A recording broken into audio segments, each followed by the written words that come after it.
je sais que je ne sais pas. Au sens où c'est une des choses qui m'a le plus tourmenté.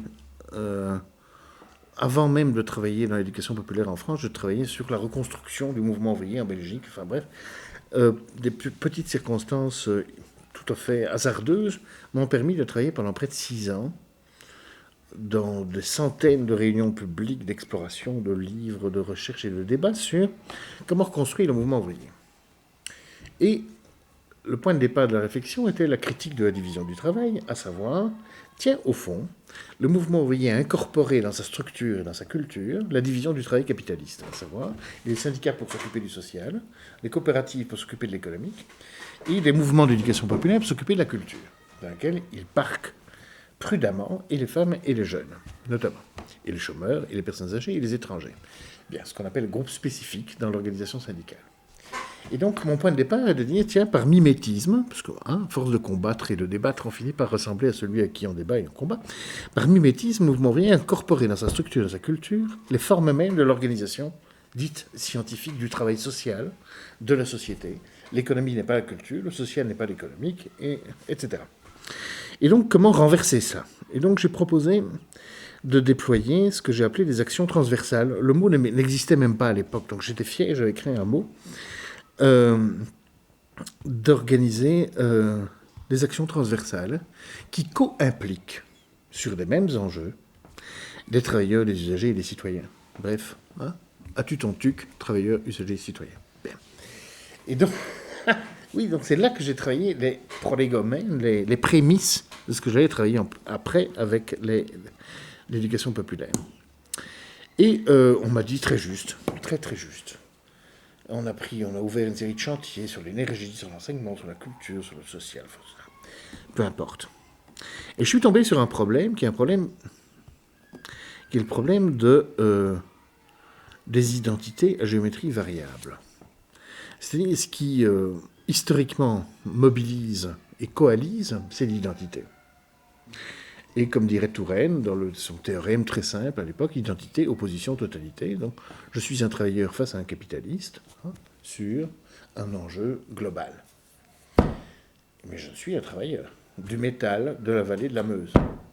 Or, mon histoire de combats transversaux demande à chacun d'adopter consécutivement des postures différentes. D'accord ? J'ai besoin des métallos pour composer le peuple des parents d'élèves. Diable. Donc je suis là dans une machinerie qui intellectuellement tient le coup, et socialement tient pas le coup. C'est comment faire des mobilisations, comment imaginer, structurer des mobilisations à géométrie variable, dans lesquelles les identités sont comme des costumes que l'on prend dans une armoire, que l'on revêt aujourd'hui, pour s'en défaire demain et en reprendre un autre après-demain. Je ne sais rien. Ça n'a pas marché. Je crois pas que ce... Enfin, je ne sais pas si c'est la raison pour laquelle ça n'a pas marché, mais en tout cas, on est là devant une difficulté majeure. C'est qu'effectivement, comme tu l'as bien souligné, nous découvrons dans les évolutions récentes du capitalisme, nous découvrons concernés sous toutes nos facettes, dans toutes sortes de circonstances de la vie sociale, et contradictoirement. D'accord ? Comme consommateur, j'ai un Dial ou un Aldi ici, à 200 mètres. C'est vraiment pas cher. D'accord ? Je peux consommer pas cher. Je sais que si je vais consommer là pas cher, c'est en jouant une alliance avec le capitalisme et contre les travailleurs, nationaux ou internationaux, de ces mêmes entreprises. Et ça, c'est à l'infini. D'accord ? Nous sommes pris à l'infini dans des contradictions. Et ces contradictions sont d'autant plus vastes, évidemment, que la mondialisation est profonde et que je ne peux même plus me dire, heureusement d'une certaine façon, puisque nous étions déjà internationalistes quand nous étions petits, je ne peux même plus me dire on va résoudre ça entre Français, ou entre Belges. Puisque le sort du pasteur sahélien est lié à celui du dentiste belge, qui n'est pas indifférent, celui du métallurgiste de Dunkerque. Bon, donc cette table de conversation est infinie, immensément ouverte.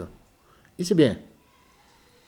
Donc on ne va pas, avec Chevènement et d'autres pleureurs républicains, fermer les frontières et dire « résolvons ça entre Français ». Ce n'est ni raisonnable ni intéressant.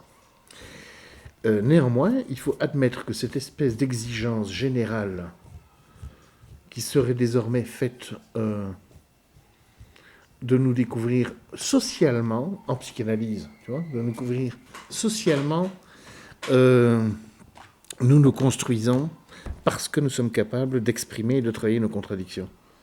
C'est l'exigence de la psychanalyse, hein, que le sujet se reconnaisse divisé et qu'il travaille ses contradictions. Maintenant, c'est devenu l'exigence de la société. Et ça, je ne sais pas encore comment une société peut marcher comme ça. D'une certaine façon, je sais qu'elle ne peut pas marcher autrement. Donc, en fait, c'est une condamnation à perpète, tu vois. Ou alors, franchement, toutes les autres solutions sont horribles, tu vois. S'il faut imaginer recomposer le sujet, ce sera effectivement autour de la race, autour, enfin, de ce qu'on appelle la race, autour de n'importe quoi, qui puisse nous consoler d'être divisés et nous le faire oublier. La religion, ouais. La nature aussi, pourquoi pas pour les Khmers verts. Donc, beaucoup de choses peuvent tenter de nous faire oublier que nous sommes divisés. Mais je crois néanmoins inéluctable que nous nous reconnaissions divisés. Mais je ne sais pas comment un sujet divisé peut aisément devenir un sujet collectif. C'est là que je vois vraiment pas clair du tout. Cela étant, ça n'empêche pas d'essayer de commencer. Hein. Après tout, pour ceux qui ont essayé, la psychanalyse apporte quelques apaisements, quelques éclaircissements. Non pas tellement que l'on sache un peu mieux ce que l'on était, mais on reconnaît que travailler ce que l'on est intéressant. C'est insignifiant. Donc peut-être que c'est vrai aussi à l'échelle collective.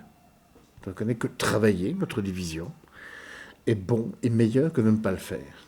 Si on ne le fait pas, ça tourne à la violence.